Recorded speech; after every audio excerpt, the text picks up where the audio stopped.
Consistent self-improvement, everybody. You are now listening to American gypC Podcast. I am your host, Classic, and I'm here with my co-host, gypC. And today we have Joshua Ford. He is the CEO and co-founder of HipTrain, a VC-backed startup that provides live one-on-one personal training for $5.99 for every 30-minute session. Welcome to the show, Joshua. Welcome. Thank you very much. I'm glad to be here. Glad to have you. So before we get into HipTrain, tell us a little bit about yourself and where you're from. Sure. Yeah, I grew up in a very small town in upstate New York. So a lot of people hear New York and they think New York City. My New York was a lot of cows, a lot of grass. So I grew up in between Rochester and Buffalo in a town. Okay. Yeah, I would never think cows in New York. I know everyone, once you tell someone you're from New York, they immediately put you in Times Square. But that was very different from my first 18 years of life. So you left and went to college as far as after that, or you got straight into trade? Yeah, so I actually took a little bit of a interesting route. I took a year off. I took a gap year between high school and going to college and moved to Ecuador. So it was the first time I left the country. Didn't have a passport, so I had to apply for a passport before that. Didn't speak really any Spanish at the point. So I went and spent a year in Ecuador, and we can go into that in a second, and then I came on back to go to college. Well, you can continue and tell us about that, while we're in it. Why did you? All right. We'll come back to it, yeah. Yeah, I think I always dreamed of exploring the world. I always wanted to learn Spanish, and I thought that that was an important language to learn as the world shifts, and the US really shifts with a lot of Spanish speakers. So I had an opportunity to go down. I taught English in a school there and played in like a semi-professional soccer league. So got to prolong my soccer career by a year, got to learn Spanish, got to live in a totally different environment. And so it was a really, really fun year, and actually ended up being really formative. I didn't know it at the time, right?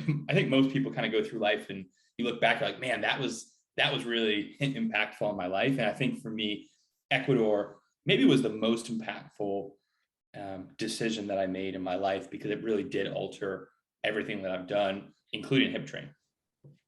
Yeah, I can agree. Definitely traveling is it will change your DNA. Let me feel that way, because I was 15 when I first went to Brazil. I've mentioned it a couple of times on the show. So like you said, you think back to some of the things and you're just like, oh my God, that was, well, for me, it was a learning experience. And I still say things like, I can't believe I got in that 2-seater plane.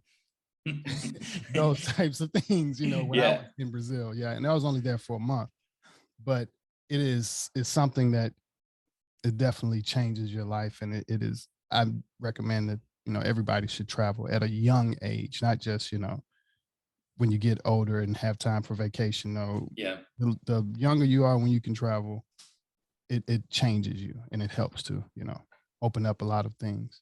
Yeah, I couldn't agree more. And it's funny you said like the 2-seater plane. There's probably a whole laundry list of things I wouldn't want mom to know. Yeah. So that you just said, that's just, these buses you jumped on, or hanging out the side of a, public transit where there's tons of people. You can drink in Brazil. Yeah, exactly. Yeah. So, yeah. Do you feel like you're more adventurous when you go? Like, I feel like things I would never do when I'm at home, I could see myself doing when I'm, traveling. I get a little bit more daring and courageous. Yeah, it's actually a good point. I haven't thought about it, but you're right? Like your palate in terms of what food you're willing to try gets expanded. The things that you normally would say no to. And I think what it is like, you're already a bit uncomfortable, right? Even if you're having a great time, there's a certain level of discomfort when you travel. And so you're already out of what where it's like, okay, what the heck? Like, sure, I'll do paragliding, or sure, I'll, bungee jump, or whatever, whatever it is. Yeah, it's like sometimes other places become that Vegas, like, yeah, exactly. What happens there stays there. Yeah, that's right. That's right. I'm usually a scaredy cat, but there's been times where I traveled and I'm like, I could totally do the paragliding, but I would never do that here. I did that once, and I almost had a heart attack. And my sister just got married last weekend, and my wedding gift for her was paragliding for her and her husband. And so, but I told them I was very legitimately like ghost white, didn't say a word for 35 minutes as we climbed the mountain, as we were in the van taking us to the top of the mountain. So Yeah. I'm with you on that, gypC. Yeah, I was scared to try it because I'm like, I might pay for it and realize get all the way up to it and I can't do it. I can't jump out. Yep. Yeah, I think I could see myself eventually finding my way to parachuting somehow. Just that experience. I've seen other people do it, so it's like, okay, people that I know have done it, and that's just where the professional straps you on, and you jump out strapped to him. I want to experience that for some reason, but it really scares the hell out of me at the same time. Like, I'm like seriously, I'm nervous that if I were to do a skydiving, I would have a heart attack. I wouldn't die from skydiving. I would probably just die from a cardiac arrest from the fear. Yeah. So, I think I would get into it. I don't think my body would really, because we go snorkeling as well.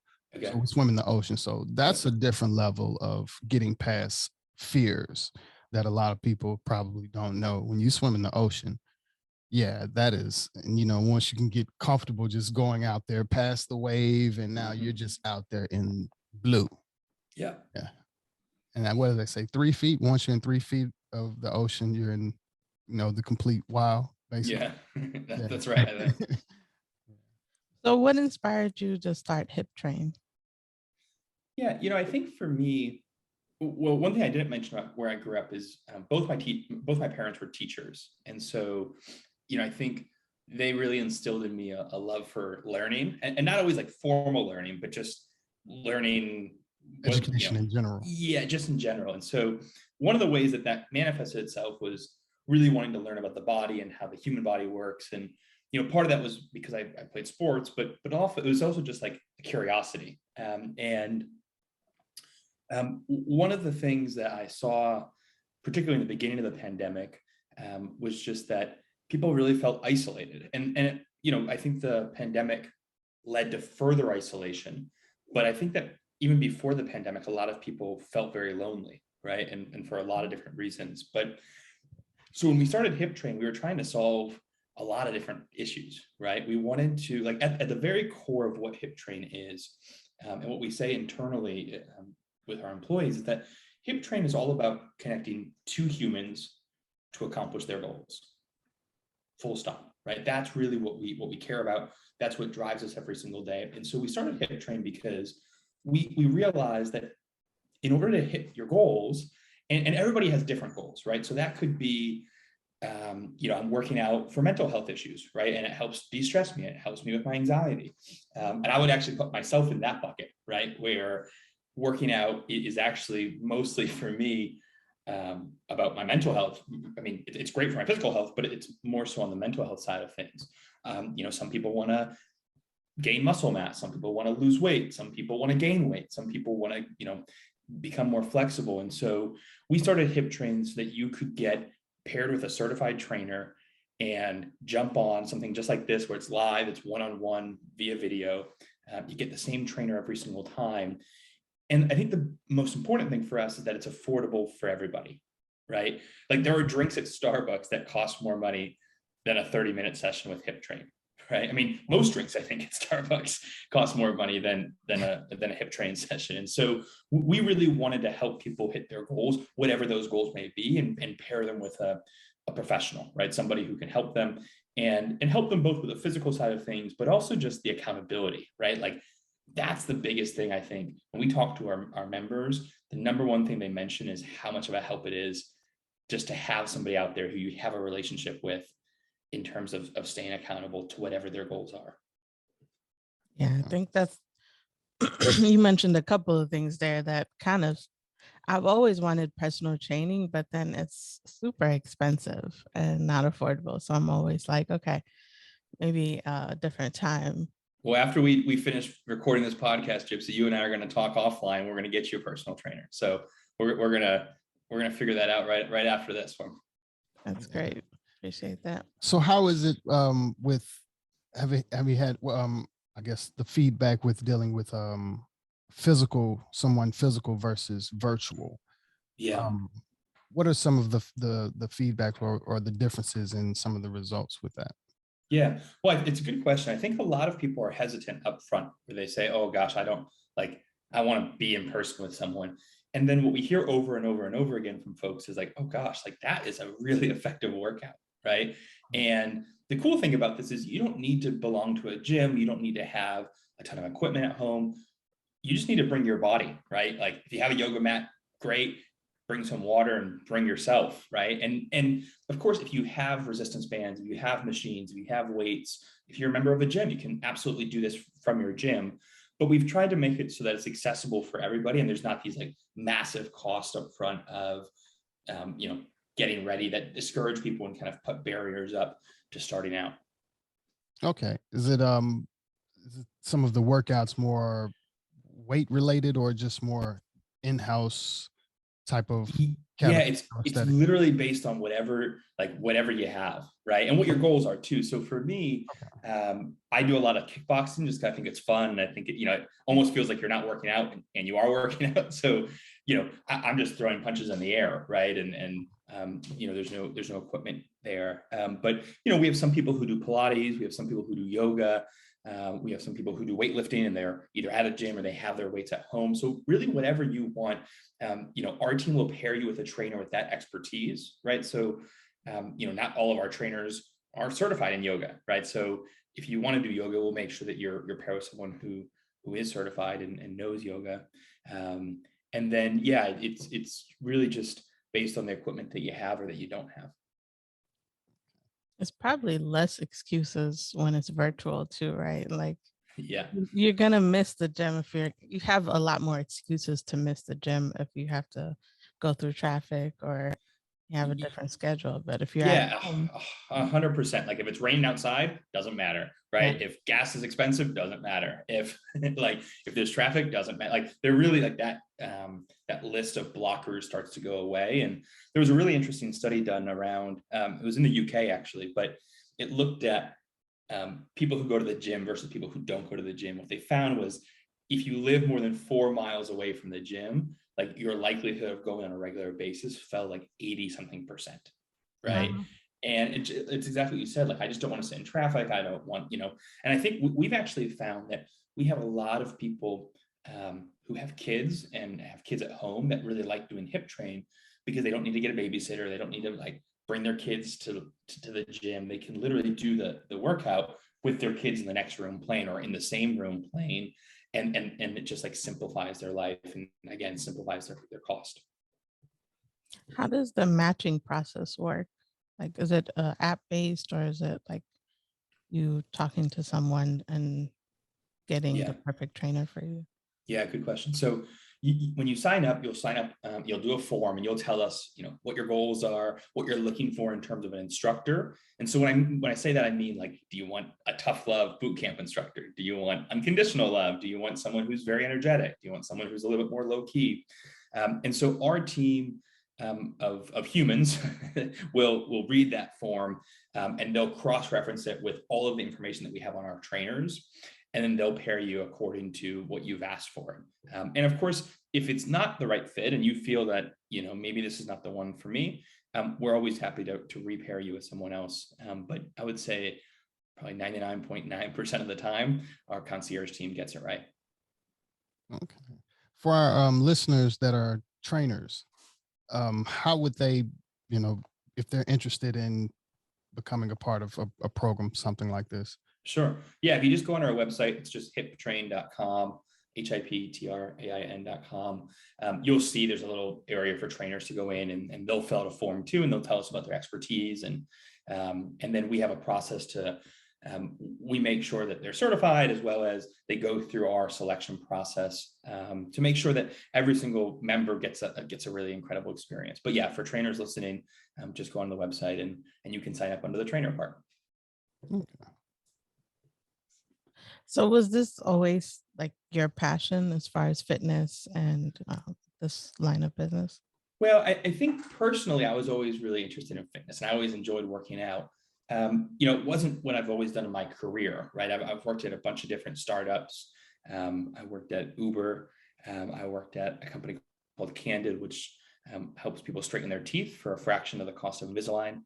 So I've worked at a bunch of different kinds of companies, but I think what I have been really passionate about always is making things more affordable and accessible for people, right? And I think that comes from my background, right? Having two teachers as parents, I think everything that I want to spend my days and nights working on, I want it to be affordable to them, right? And I think it's a really, really cool thing if you can offer a premium service at an affordable price point, and still maintain that quality, right? It's not about terrible quality. It's how can you deliver really, really high quality services or products at a price point that normal people can afford.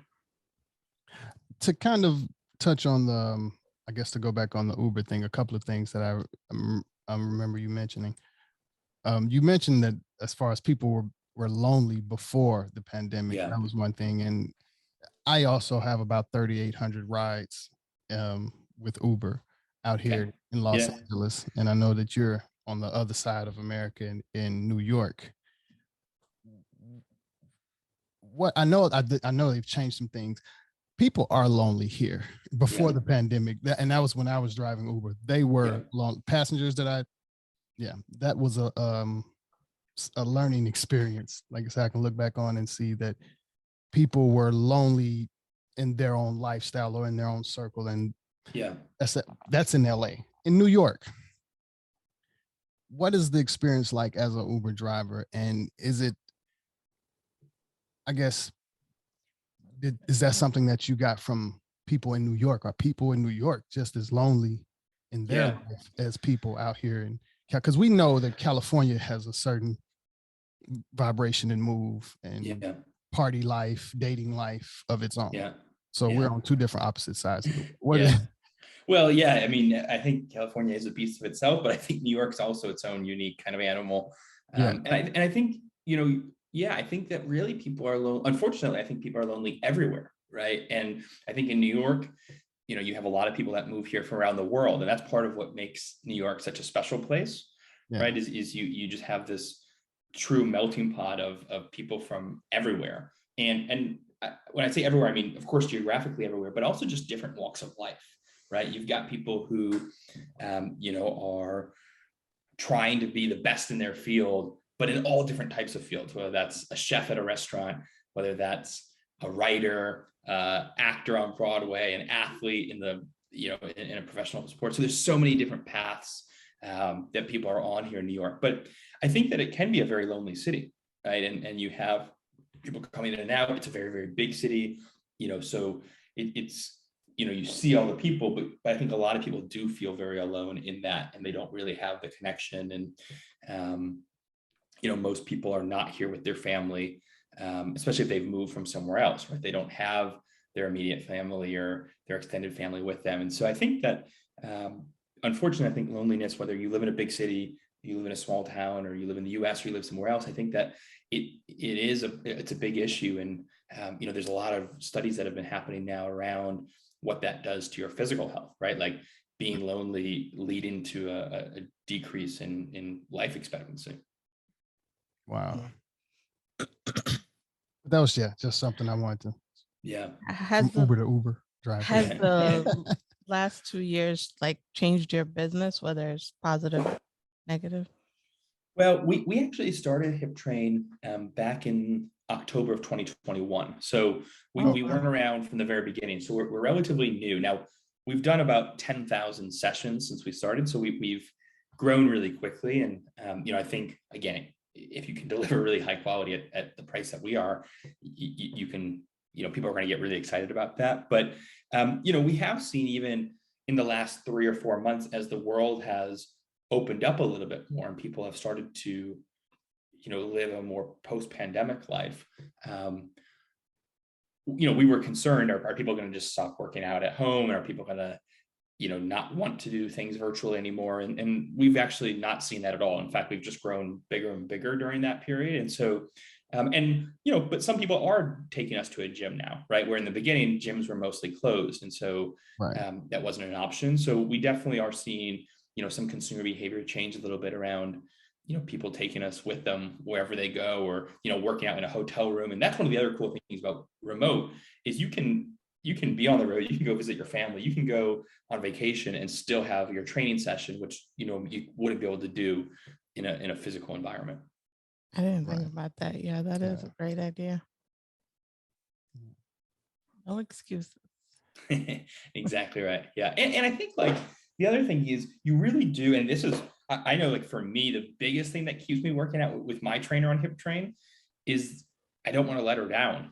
Right. So even the days that I don't feel like working out, or I have a headache, or, I just came in from a trip and I'm tired, or I had a long day at work, it's like the relationship where you're like, man, I don't want to let Matilde down. Right. Like, I've been working out with her for 7 months. I don't want to just bail on her, right? Like you don't do that to your friends. You wouldn't do that to your sister, right? So I think for that, like in terms of kind of that list of no excuses, I think at the very top is just you like your trainer and you don't want to let them down. Yeah, I think that's the most important thing. I guess speaking of training, I kind of want to switch it up a little bit. I played soccer when I was in high school, but I didn't really go too far with it. And I know that you worked with FIFA. Yeah. Give us a little insight of some of the training regimens that those players kind of, experience. That is so much more intense than just, I guess, the regular high school or college training. Yeah, I think you said the right word, which is intense, right? When you watch these men and women work out, it's a business, right? And they are true professionals, and they are both focused in the practices, but also I think what really struck me is like off of the field, right? So obviously they're going to be focused on the field, and it's a very intense, the physical aspects are very intense, but they're really intense in their recovery, right? And the ice baths and the stretching that they do, the massage therapy that they do, the nutritional side of things, right? Like they're, if you think about it, their bodies are their like instrument for work, right? And so just like you wouldn't like pour water on your computer because you wouldn't be able to do your work, like same thing with them. Like they're not just gonna put stuff into their bodies that are not going to help them become, elite level athletes. And so I think that both recovery, the nutrition, and then obviously like just the students of the game, like they really, really understand the game at that level. And they understand, just the intricacies of how it works. And I think, some of it's studied and some of it's just that when you spend 100,000 hours doing something, it's ingrained in your brain, right? So it becomes intuitive for these folks. And so, yeah, I mean, I think that just watching, I think any athletes of any sport, I just was just so impressed with the discipline and the intensity that they bring to every single aspect of their lives. Yeah, because that is a crazy amount of running.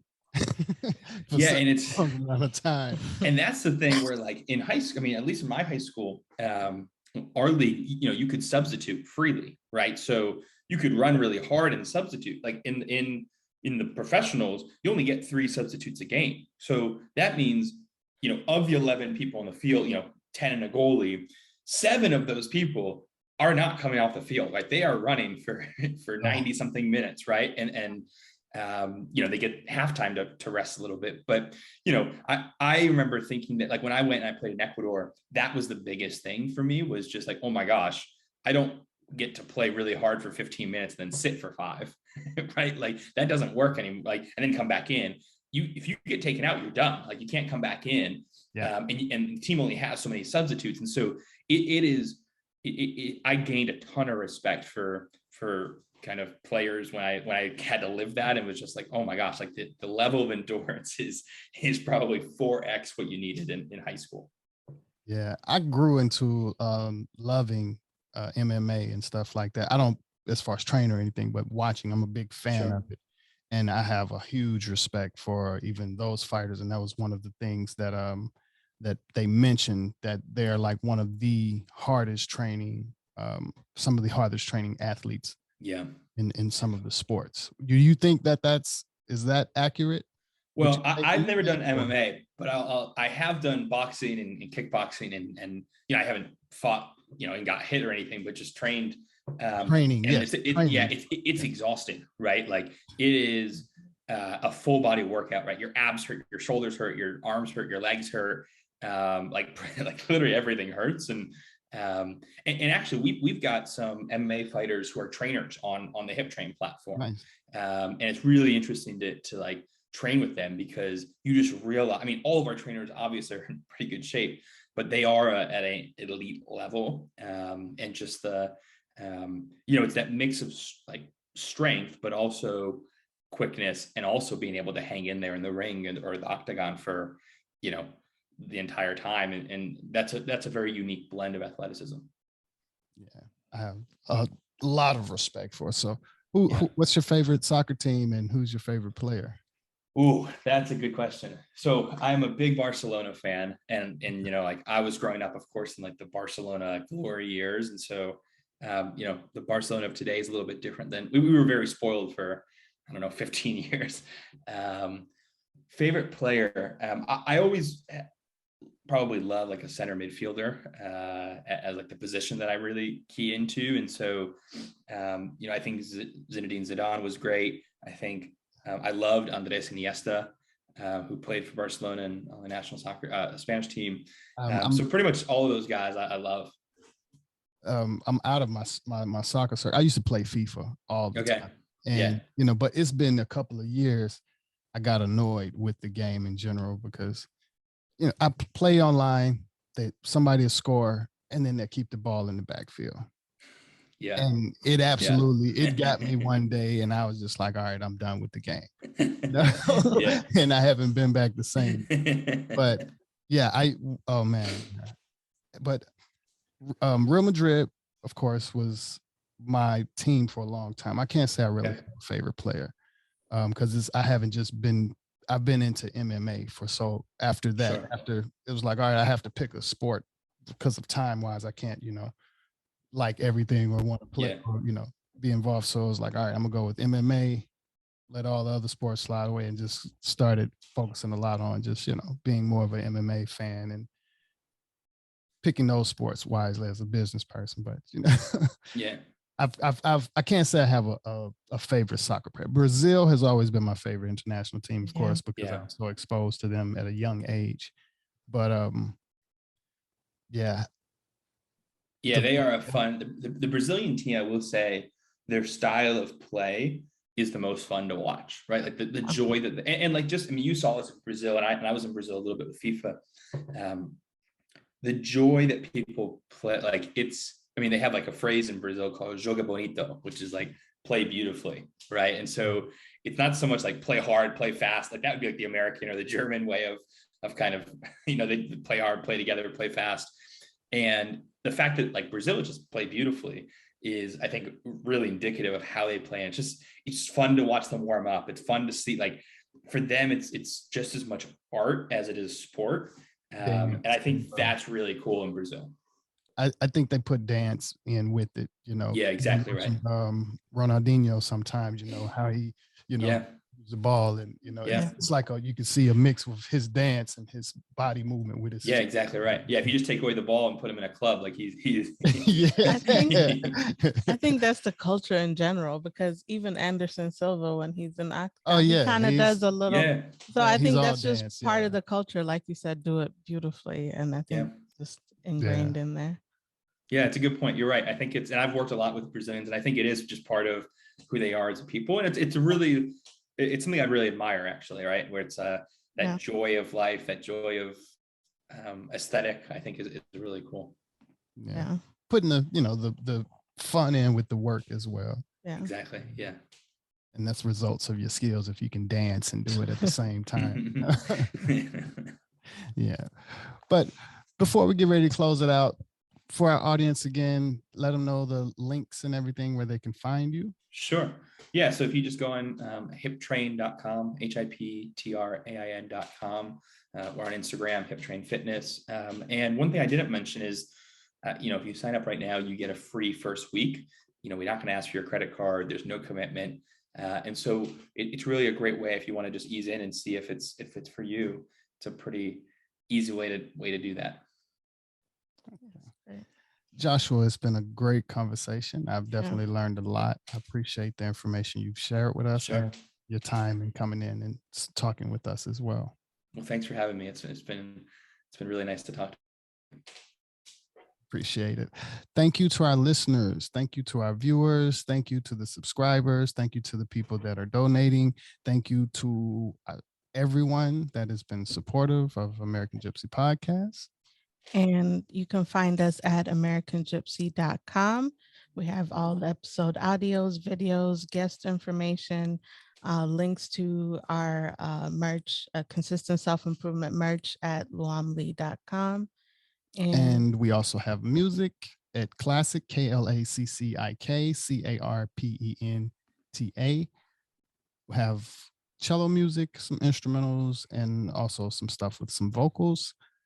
That's on iTunes, Spotify, YouTube, and Tidal, and all major platforms. Thank you again. Thank you again, Joshua. Consistent self-improvement to everyone, and peace.